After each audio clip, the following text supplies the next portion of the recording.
Fuck them all, I cut them off, that's a Kanye speech. Trapped in hell, feel the heat like it's burning from the kettle. Keanu with Pacino got me working for the devil. They try to cage me, but I break free. Went from a RCA to 4K HD. See it at a higher resolution. Doing work until the universe provide the restitution. Silent with the movement like I'm Arya Stark.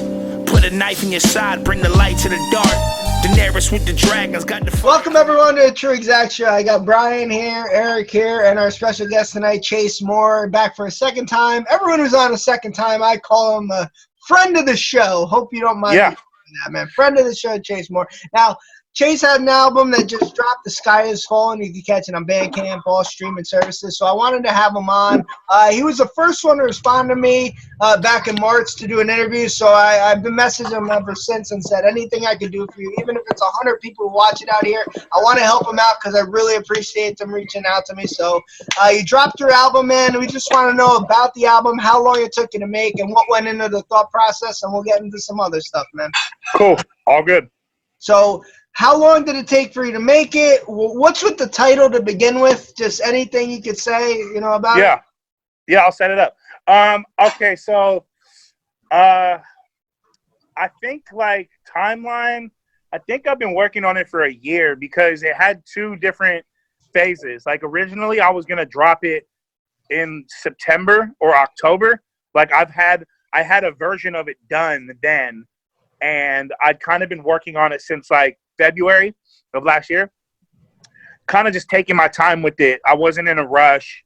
I'm trying to think when I put actually, you know what? No. It's a little bit later than that because I think my last album, Ride or Die, came out in March, if I'm not mistaken. So maybe then April, let's say April of last year. And then basically I had a version of it done, and then I just wasn't that like all the way happy with it. I knew that I wanted to add more shit, and I just took my time. I don't like to force shit. I like it to be an organic process. So basically over those next few months, or not even a few, over that next half a year, basically, I added songs. I took songs off. I re-recorded songs. I added verses, like, you know what I'm saying? It didn't feel complete to me. So I guess I would say all in all, probably like a year, give or take a little bit more than a year overall. But like I was saying, I had two different versions, you feel me? So like, I kind of look at it as two different albums, but about a year. What was the problem with the songs you re-recorded? Because we used to record with someone I feel was a perfectionist. And do you making beats and having to mix other artists' songs get a little inside your head, and like you'll hear a dub you don't like when you might be the only person to hear that dub, and you're like, fuck, you can't hear this, I got to go back and redo it. Yeah, it's kind of two different things. Like as an artist, you're always going to be like your own worst critic. Yeah. So sometimes you have to get out of your own head a little bit and just accept it for what it is.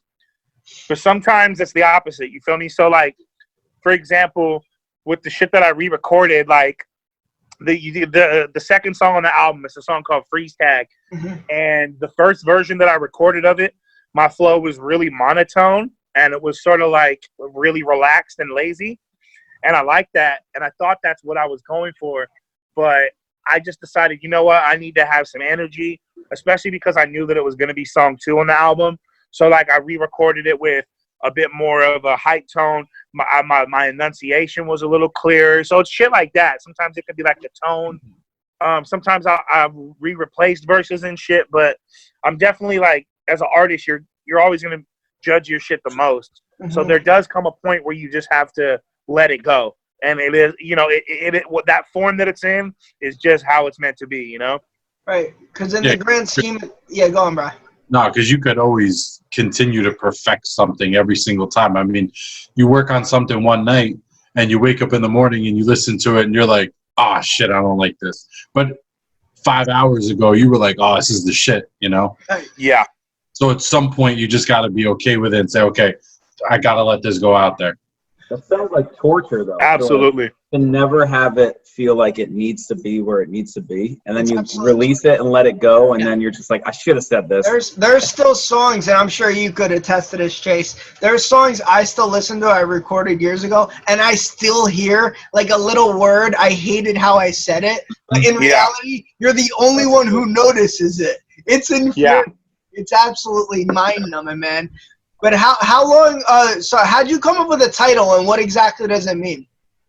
All right, hey, hold on. Before I answer that, I just wanted to add one more thing. Go. The worst thing, though, in that is realizing you got a punchline or a bar wrong. I've had that before where I've said the wrong reference, or like, and I've had that like where I'm like, fuck, like I either said the wrong meaning, or the punchline was wrong with the comparison. I've had that happen too, where like where I've got the bar wrong, and that shit is frustrating. For anyone who like has never recorded a song and they don't understand, it's kind of like a golfer. I compare to putting like a putt and they can't quite hit it. How many times you memorize a verse in your head and then you get to record it and you just keep fucking up? You're like and you just have to really like calm. It's a mental game. You really have to like calm your shit down and just fucking into it like that. So it is, Eric, to answer your question, it's torture. Yeah. Well, I'm not going to get into it then. The title, though, it's not really that deep of a meaning, but it kind of became one. Like originally I was going to do a song called Skyfall, but then I was like, oh, fuck, there's a James Bond movie and the song is called Skyfall. So it was just one of those things where I felt like it sounded really dope. And it was just, I just had this idea of the sky falling, and that, like, because usually I pick the titles of my albums like before I make them, or like at the very beginning stages. You feel me? So it was just one of those things where it sounded cool to me, and then it kind of developed its meaning as the album progressed, where it was like, okay, it's almost like everything's coming crashing down, but it's time for a new beginning. And then there's the whole like Chicken Little thing where he was saying the sky is falling, and that, and like that, you know, having the courage and shit to so it kind of formed itself after. But the actual conception of it was me just thinking it sounded cool. You know what I'm saying? Like it wasn't really like too thematic, you feel me? But it developed as the album, as I kept working on it, you know. Who does the artwork for it? Oh, my guy Connor. He's out of the UK. He just reached out. KONR. You can look his shit up. Connor Barron is his real name. And yeah, we like went back and forth. He like had some, because I basically like told him like, look, I don't have a specific like idea, but just something trippy. Like it's not like you have to put, you know, the literal sky falling. Yeah. But we kind of worked out, like he kind of had this idea of this upside down bird cage in the sky, and I was like, man, that's really cool. Like that resonated with me. But yeah, my guy Connor out of the UK. He's really dope. He reached out and was just like, yo, I like your work. Like, let's do something together. And he killed it, man.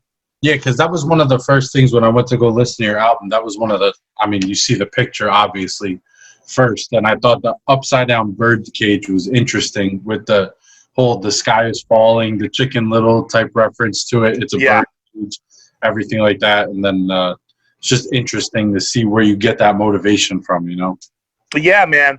Yeah, we just kind of just chipped away at it, and it all just kind of fell into place. And he like, you know, like the font was different at first, and the color schemes were different, and you know, we just went back and forth and just found like a common ground. And I felt like he definitely brought like the vision of the album to life with the cover, you know. Mm-hmm. Now you said you name your album before you make the whole entire thing and record it. I know you might have mentioned this in the last interview we did. Do you make all your beats for your albums? Are you rapping on your beats? Yeah. And do you find that like more difficult to do, or you prefer it?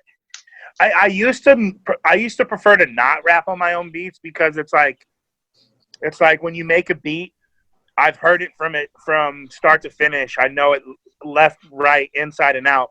And sometimes when you hear a beat that you didn't make, it gives you a certain feeling of like immediate inspiration, which I don't get all the time from my beats. But I choose the beats that do give me that feeling. You know what I'm saying? Like I kind of wait for the beat to tell me if I'm going to write to it or not, because the number of beats I have compared to the number of beats I use is like, it's night and day. You know what I'm saying? Like, Yeah. I have fucking 2 million beats. But yeah, I used to, like, years ago, I used to not like making my own beats. But all the albums I put out recently, I made all of them. Maybe like give or take a couple beats. I'm like, I know that my boy Sivo did a beat or two on my album Russian Cream, and then I think my homie Ewan did one beat on Sweet Aromatic. But for the most part, I do them all. Now, since you make the beats and like you're going to use your own beats on certain times, do you find it easier to write to them like broken down or fully completed? Broken down usually. Yeah. Because I kind of like, the way I make beats is like, I kind of make the skeleton of it. Mm-hmm. And then if I make like mainly skeletons, and the ones that I just feel are the ones that I go and finish. And so usually I'll go back and do all the extra sequencing and the drops and shit after the fact. So usually I like them broken down, but I do like to have at least some like idea of the structure, like if the hook part's going to be different, or if there's something that's going to be, you know, at least a semi structure. But I'll always go back in post production and add like all the extra spice, and you know, whether it's a switch up or beat drops or a sound coming in and shit. I like to do that after the fact. You know what I'm saying? This is a question that's kind of non-related. I'm sorry, I don't mean to cut you off, Scott. I know you. No, it's good. I was good. But like, would you ever be interested? Let's say somebody sent you 10 recorded songs, right? But there's no beats to it. They've just given you a cadence with their rhymes, and they said, "Here's 10 of just my vocals. Build beats around it." Do you think you could ever do something like that? It'd be great if it'd be great, Chase, if you got an email in 5 minutes and it was all Brian's fucking rap. I want to see how this turns out right now. If you get a weird email about Give it, it a shot, bro. Yeah. No, I've done that sort of thing before with like remixes and shit, and I think I could do it. But I mean, I definitely could do it. To answer your question, yeah, it's one of those things where it's like, it kind of helps to like. I would have to have the tempo though, because I don't want to have to match it up. It's like, if it is an acapella and I know what tempo it is, or at least roughly, preferably I'd like to know exactly what tempo it's recorded at. Then I could for sure do it. You know what I'm saying? Yeah, I've dabbled in shit like that before, like with some remixes and shit. I think I could definitely do that for sure. It's kind of like interesting, kind of reverse engineering. Yeah, that's what I'm saying. It's reversing the whole process, because typically you get a beat that's completed and you're like, all right, let me start writing to this. Yeah. But like, I've always thought that before. Like, what if you just put together a verse and you say, I know how I want this to sound. This is the tempo of it. All right, here's my lyrics recorded. Just build something around it just to see how it came. No, definitely. And there's a version of that I do where like using a verse from something like that ends up on another song, or something like a verse I didn't write to a beat. Sometimes like, oh, this verse will fit on that. That happens a lot too, where like I'll find a verse that I didn't write to what I'm working on, and then either just use the verse or use like main chunks of it and then rewrite some shit to make it fit more. But yeah, that's definitely like that's good to like switch up your process and not do the same thing every time, you know? Yeah. That was going to be, I don't know if you touched on that, but my question would have been, when you're making a beat, do you have an idea for the song, or are you just making the beat, and as you're making the beat, it's kind of guiding you to where you want the lyrics to go? It kind of depends, because, all right, what I found is if it's a beat that I'm not sampling, then I find that it kind of creates itself as I go. Okay. If I'm flipping a sample, usually I can hear it already. Like, you know what I'm saying? Now, there's room for me to, like, find extra shit, and maybe I'll flip it a different way or add some shit after the fact. But usually, if I hear a sample, it's triggering something in my head where I'm like, oh, I know exactly how I'm going to flip this or how I want it to sound. Yeah. So I find that, like, if I'm playing it or just doing, you know, it's based off original instrumentation, it usually creates itself. Whereas sampling, I usually have at least an idea of where I want to go with it, you know? Right. The one song I actually really like on the album when I went through it was, and it's normally like a style I wouldn't enjoy, but I like Stressed Out with Adam Flowers a lot. Yeah. I like the whole scheme with, see, I'm a guy and they'll attest to, I love multis. I just love, Oh, yeah. that's why I too. like the battles like back then with the Source and Illmatic, the multis. I just, so when you were spitting, I wrote down Saga continues plotting against you, like, Yeah. the Jordan Wings on the side, like all that stuff. I love Yeah. The one thing I gotta give, I think it was Adam Flowers on it. The fact he threw out, was it him who threw out Kylie Minogue as a white girl? Yeah, I haven't. When I heard that, I was like, I love this line. Yeah. I haven't heard Kylie Minogue's name. Yeah. Yeah. What did you say? 2002.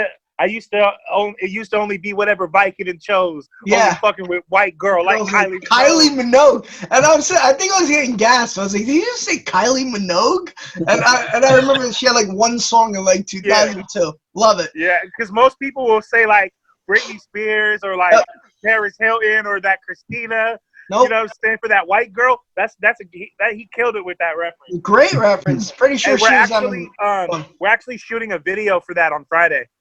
Is she gonna be in it? Oh, it's gotta be. I said that'd be tight as fuck if she was, fool. I'd ask her to put on her outfit from the Street Fighter movie, fool. Yeah. Because I'm pretty sure she was in that, bro. She played Cammy, I think. She was the Street Fighter movie, the one with Jean-Claude Van Damme? Yeah. She was in that movie? Yeah. I think it's Cammy or whatever. I'm pretty sure that's her character. Yeah, she's in that movie. That was a horrible movie.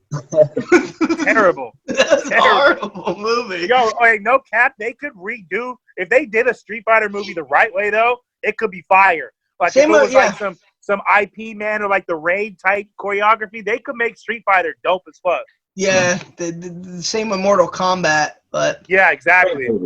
I watched that the other day. It was like 11 o'clock. I was like, oh, Mortal Kombat's on. Let me just watch this and go to bed. First 10 seconds, Mortal Kombat! I was so hyped. I was like, I'm not going to bed for a while. Hey, that first movie was kind of tight, though, bro. It was. The first Mortal Kombat movie was tight. Well, Sub-Zero, Scorpion. Scorpion was like so bad, though. The second one was with Goro, right? Yeah. No, the first one had Goro. With Johnny, the fool that played Raiden, it wasn't Highlander no more. Yeah. The first one had Goro, and he broke Johnny Cage's glasses. Those are $500 sunglasses, you asshole. It was Shao Kahn. Shao Kahn was in the second one there, huh? Yeah, I liked Shang Tsung, though. The guy had the right idea. Well, dude, and that guy does, like, he still plays Shang Tsung in the video games and shit. Really? I swear to God, he does his like career went nowhere. And Shang Tsung looks like him in the video games. Yeah, I'm pretty sure he was the grandpa in a Disney movie called Johnny Tsunami. But anyway, not gonna get into that. It was like some Hawaiian surfer who went to snowboard or whatever. So another thing on the album, 2 songs that stuck out to me. You had a feature with Illmatic and a feature with Satire. And the way you guys play off each other, is it just like easy as hell with Sat and Illmac? Like, yeah, because I've known them for so long, and we're such good friends, and we've made so much music together. Yeah, that it really is easy. I mean, I don't want to like downplay the process because not easy. I'll say natural. It's natural. Mm-hmm. Yeah. You know what I'm saying? Because like Illmac, bro, like I've been working with him since 2006. And Sat, I've known Sat since 2008 or 2007, and then I think we really started working together like 2010. And like I still, I see them all the time. Illmac is my neighbor. Sat lives 20 minutes away. Like I see them all the time. And Sat's next album is entirely produced by me. Right. Like I'm in the process of mixing it right now. I was gonna ask that. Do you find it more, because you just mixed Illmac's entire album, do you find it more enjoyable to make the album with you recording, or like to mix an entire album? Well, they go hand in hand. If I'm recording, like if I'm producing an album and it's someone that I'm able to be in the same room with, then I'm gonna record and mix it. You feel me? Mm-hmm. I look at those process as interlocked. You know what I'm saying? Like obviously, I'll put it this way. I'll get hired usually to mix people's albums that I didn't record, but it's very rare that I record an album that I don't mix. Okay. You know what I'm saying? Yeah. Because if I'm recording an album, it's usually like, because I don't really do like recording sessions anymore with like random people. You know what I'm saying? Because I used to work at a big studio, and that was my life for 10 years. But now it's like my lab is at my crib. You know what I'm saying? So it's like, if I'm working on some shit, then I'm more than likely, if I'm recording it, unless it's, you know, here and there is random sessions that I'll do for some bread and shit. But for the most part, it's usually shit that I'm either producing or I'm heavily involved in, you know? Now, how important was it for you 14 years ago when you like started to reach out to people? Because in 06 and 07, obviously not a lot of people were able to make beats and get them out there with the platform. So you were able to make a name for yourself pretty early on when you got out there and talked to people. Like, do you feel like that was very important because of the game's so saturated now? Like, if someone new comes in, it's just how many people you know make beats, but you were able to get your name out there, so it's kind of like, oh, Chase Moore did this, Chase Moore did this. So do you have any advice for people making beats today? Like, how did you adjust to it with everyone? Well, yeah, because the way even before I started really emailing shit out, like I was working at a studio, so I had the luxury of artists coming in and out, and I'd just be able to network and just play beats. You feel me? But as the internet became, you know what I'm saying, the norm, like, that's my advice, is use the internet, because not only is, all right, just randomly reaching out to people still works, and I would definitely still encourage that, but we're in a day and age now where, as a producer, you can put content out the same way that an artist does. So I would say, like, if you're coming up and trying to network and get your beats out there, put them out. You know what I'm saying? Right.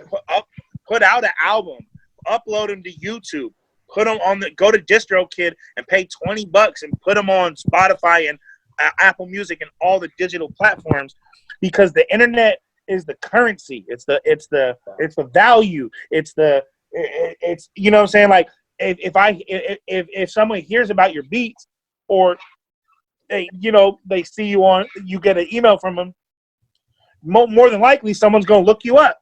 And like, if they're gonna look you up on YouTube or your Twitter or your IG, you're gonna want them to see beats and music and whatever you're working on. You feel me? So I would say that's my biggest advice is use the internet to your advantage and put shit out. You know what I'm saying? Or on the other side of that, link with people that are in your network. If you got homies that rap, if you know people that sing, even if they're not good, bro, like, or what you think is good, like, getting your shit out there, even if you like, and obviously you want to make good music. I'm not saying just reach out to anybody, but what I'm saying is, like, especially for like a younger cat, it's like, you got people that you know that rap, go fuck with them. Like, because sometimes you got to put some shit out for free before you make some money.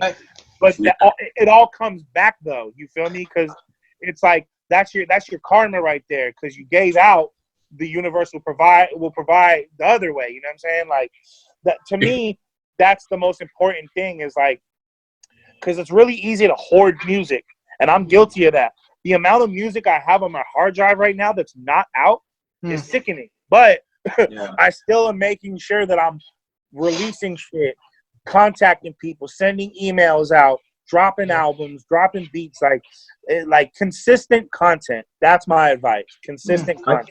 I could see that, like, having such good beats or lyrics or something like that, and you don't want to you want to wait for the right time to release it, and you want to just put it on YouTube for free. You kind of want to wait for somebody. I could see how that's difficult to sit on. It is, bro. And it's a bit of a conundrum, because you want to wait for those opportunities and you want to wait for the right time, but you don't want to wait too long. Right. Because, like, dog, honestly, I'm thinking also too, like, I've just thought about this recently. Like, because I've just kind of been going through all my shit. Like, every beat that I have on my hard drive, every Pro Tools session, I've really began to like organize them and shit. And I have so many fucking beats that I'm like, you know what? I'm just gonna drop an album of just beats, and I might even do like multiple series of those, volume 1, 2, 3, 4, Yeah, 5. Because it's like I have hella artists I can send beats to, but I have way more beats than that even. You feel me? So it's like I've been thinking like, damn, I need to put these out. Like I'm even thinking about doing shit like that. You feel me? Like because that gives me content, and it gives a home for the beats, even if they're just out there as instrumentals. Like if you even have that many, man, you could do like contests and shit. Like yeah, just I've give already out thought free about that. beats and stuff, you I've know? already thought about that. Like on some like, you know, who could do the best verse and Yeah. pull some vote, Yeah. and you get the beats, some Yeah. shit like that. I've been thinking about that. Like they did the Brooklyn challenge, which all the Brooklyn rappers got on. Like that's kind of, if you had like some type of theme and saw somebody who could spit the best bars on it, that'd be pretty Yeah, dope. yeah, absolutely. You mentioned to give out your stuff for free and then it'll come back. How long until you started charging for beats, if you don't mind my asking? Like, No, that's fine. I would say like, And was it weird the first time you actually asked for money? Like, you know what? It's about time. It's about time I make some. I'm gonna have to ask for, I don't know, $9.99 for this. Yeah, you got $10. The thing about it is I was so fortunate to work in a recording studio, bro. Like, cause that's how I learned everything. And like I had a mentor, and it's the most poppin' studio in Sacramento, like to this day. So to me, I already like the people that I started to charge for beats, they were already at the studio paying for time and paying for mixes. So that was a little bit of a I was very fortunate to be in that position already where money was kind of already implied a little bit. But I would say that I started charging like 2006, 2007, and I had been making beats for like probably 6 years, 6 years at that point. Right. But it's like it led up to it though too, because it's like I think the first beat that I ever sold, I sold for $200. I think that was how much it was. Right. And did you make that like your going rate at the time, like your flat rate? Yeah. That's not bad though. The rate fluctuates though, because it all depends. It all depends. If it's someone that I fuck with, I'll still charge that, bro. Like if it's someone that or if it's an artist that's coming up, that's like just an independent artist, bro. I'm not tripping off a crazy price. If someone has backing or a label or like a budget, I'm taxing. Right. Because that's what a budget is for. That's what an artist being signed is for. But independent artists, I'm not breaking pockets like that, bro. Because I mean, it depends. It all depends. Everything's case by case, but like the rates aren't that much more because I like to keep it real. You feel me? Like I look at it more as like it's like a it's almost like marketing for me too. You feel me? Because it's like this person's gonna push a song and they're gonna push the fact that I produced it. So it's like, and obviously it's mutual because they wouldn't have the song without the beat, and my beat wouldn't be on a song without the artist.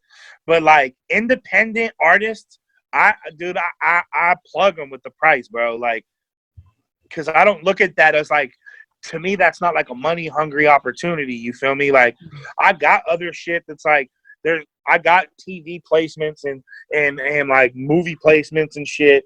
We've got this cartoons that I've been working on lately and shit, and like that's like mainly corporate shit. So that's where you hit them over the head with the bag. Yeah. You know what I'm saying? Like that's actually like I would have the money to spend though.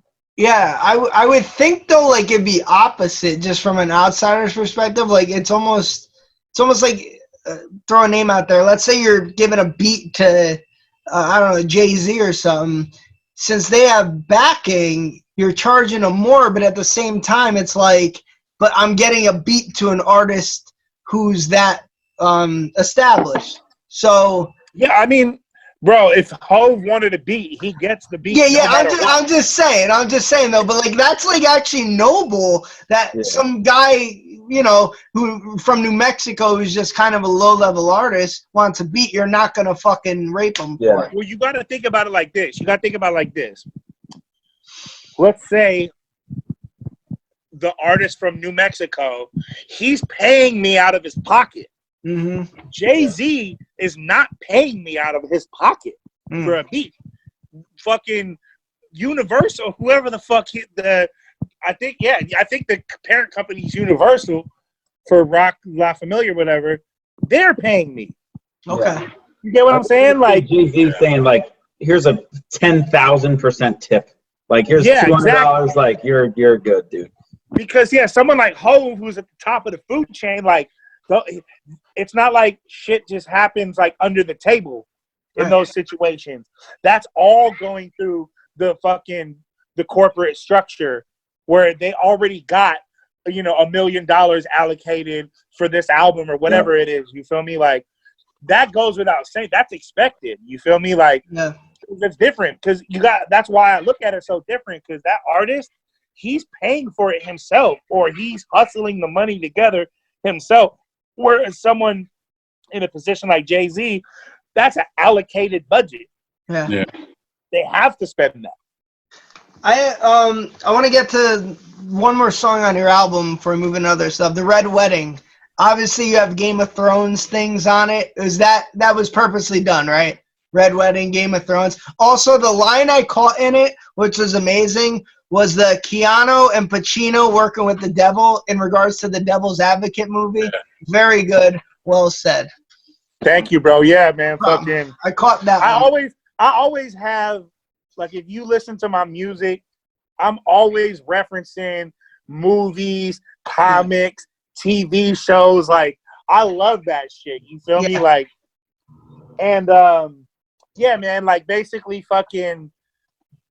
That's completely inspired by Game of Thrones, because the way I looked at it was, if you know, spoiler alert, but in the Red Wedding, a lot of motherfuckers die, and it's kind of and that's a song where I'm just rapping all the way through. So I'm like, all right, I'm killing it, like I'm killing motherfuckers. That's kind of the meaning. It's like the Red Wedding, you know what I'm saying?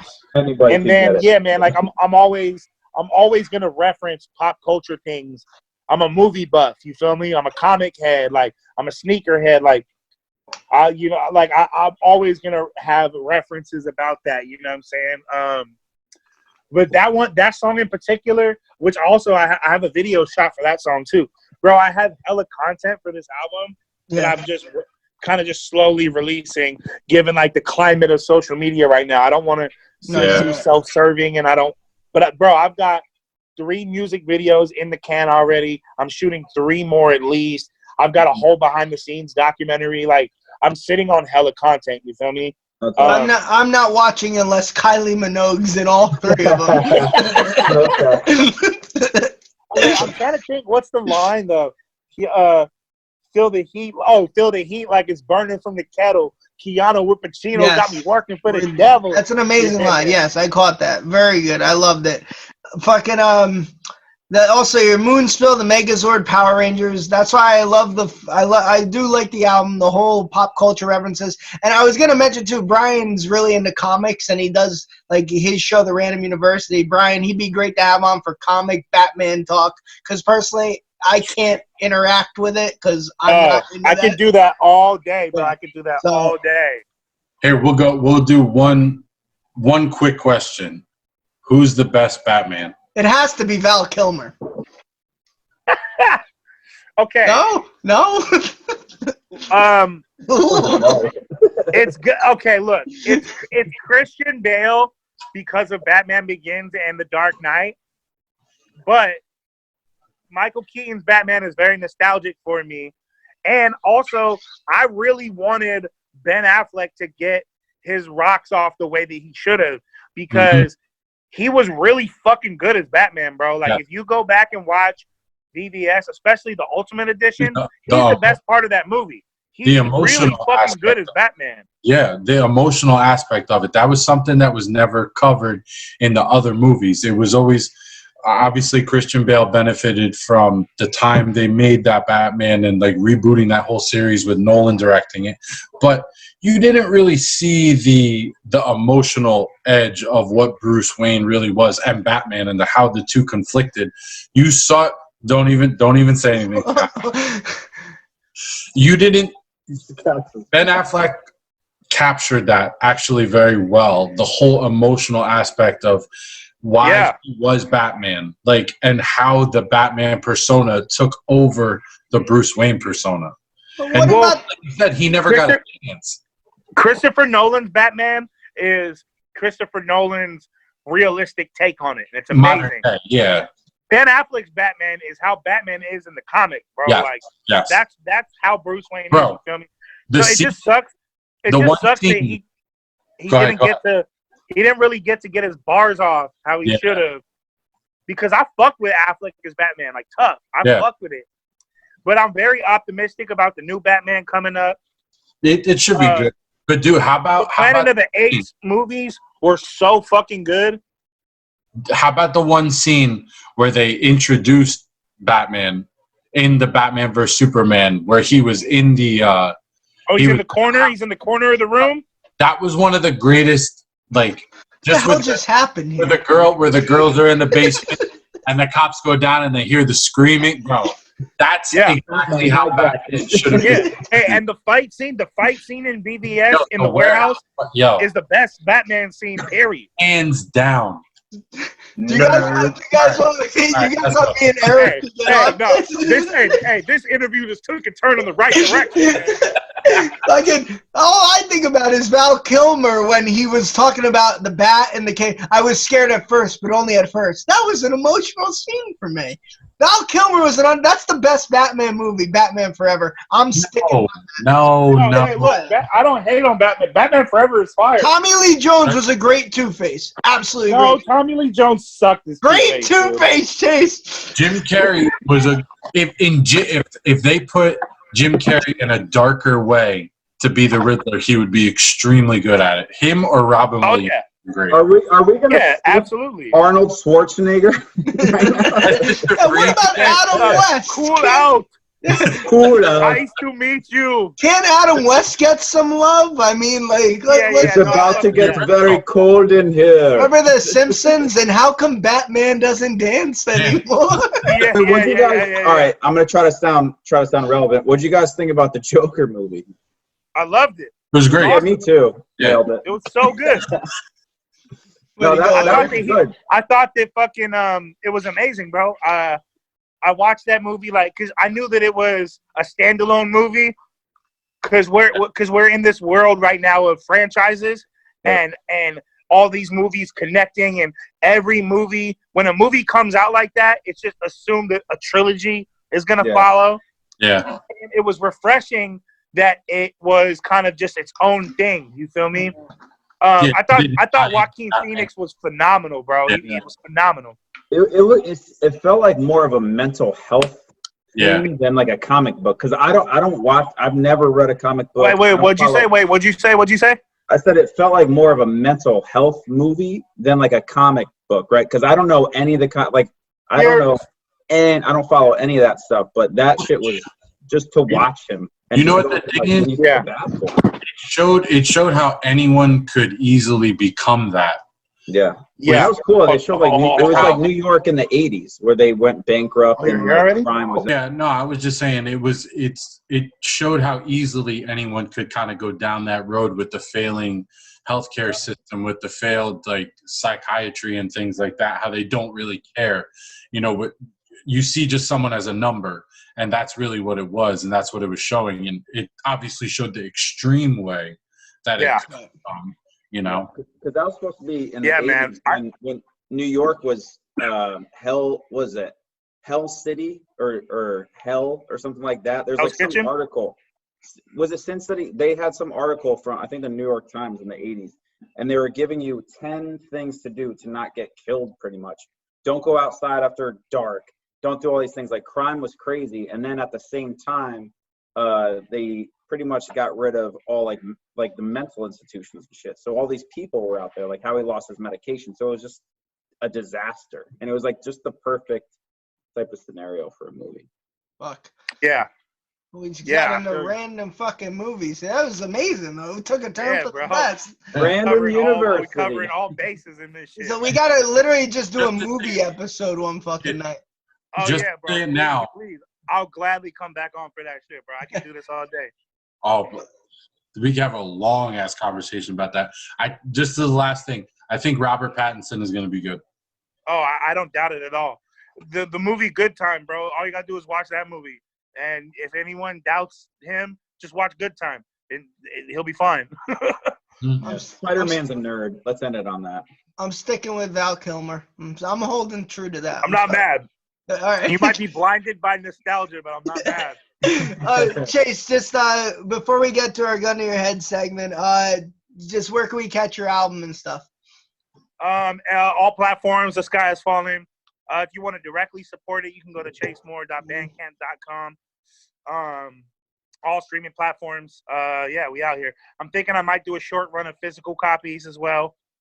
Yeah. I'm old school. I like my physical copies. Yeah.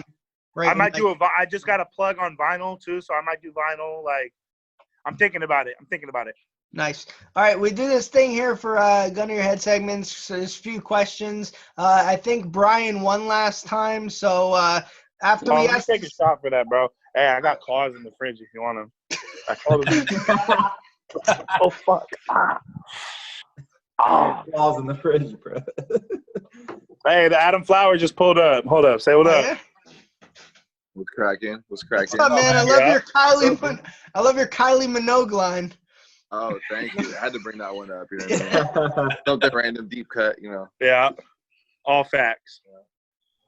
All right. Well, what's up? Let's get into it, man. I'm ready. All right. So we do this gun to your head segment. This first thing comes to your mind is some questions. It's kind of like a would you rather, but a little more complex. At least I think so, or we think so. Brian won last week, so after we ask you these questions, you have to pick a winner because we have an ongoing tally. Okay. Cheers. So Brian, you won, so go first.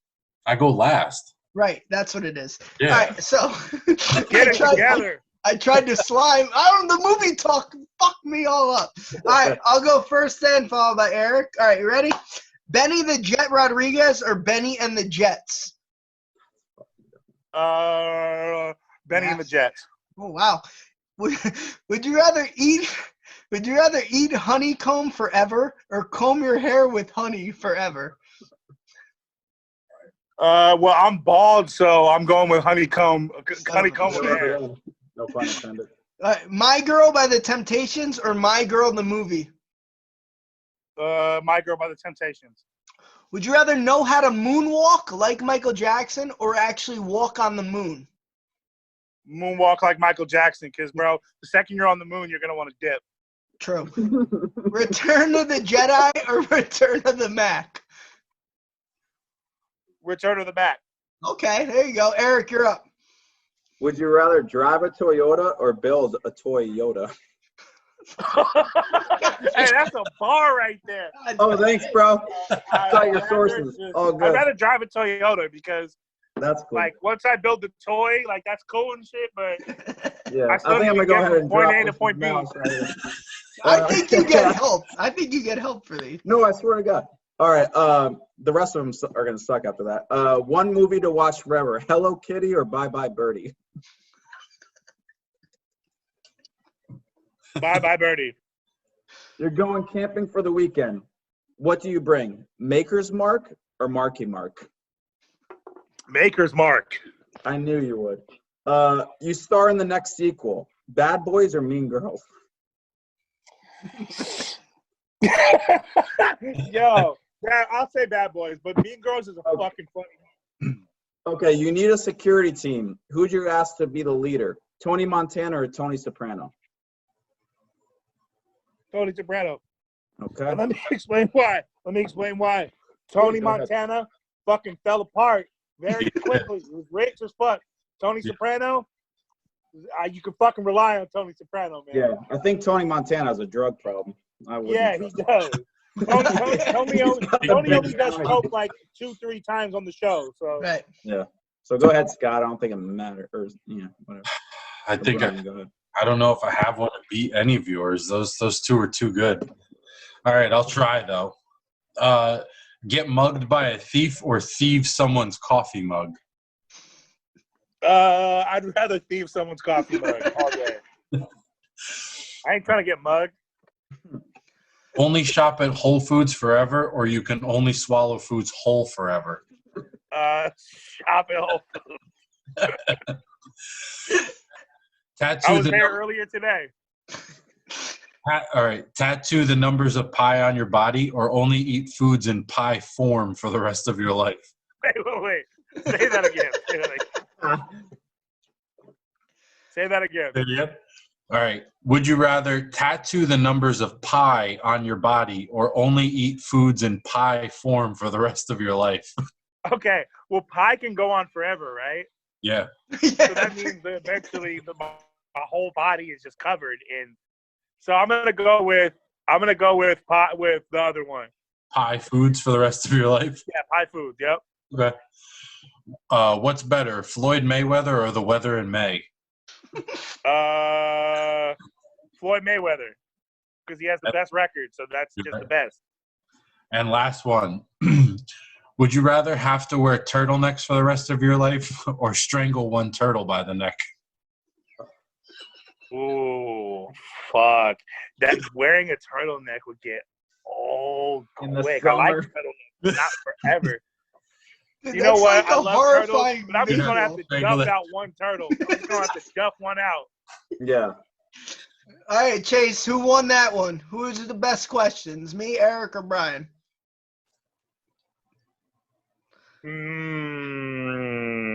Fuck, man. We could recap the best one. I'm gonna go with Brian. God damn it!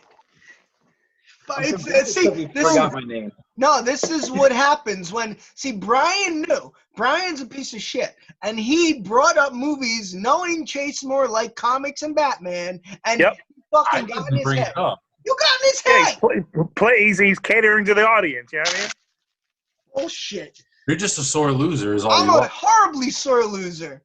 Absolutely. Chase Moore, thanks for coming. I don't think you were a close second. I know, I wasn't. That was Way bad. ahead. I should, if I knew you didn't have hair, I wouldn't have asked the honeycomb one. That was my moneymaker. God damn it. You have no Fucking your up. audience. Yeah, Chase, thanks for coming on, man. Really appreciate it. We'll have you on again soon and whenever Of you course, want. anytime, man. Thank you guys, man. Yeah, Anytime. man, this was No great. problem.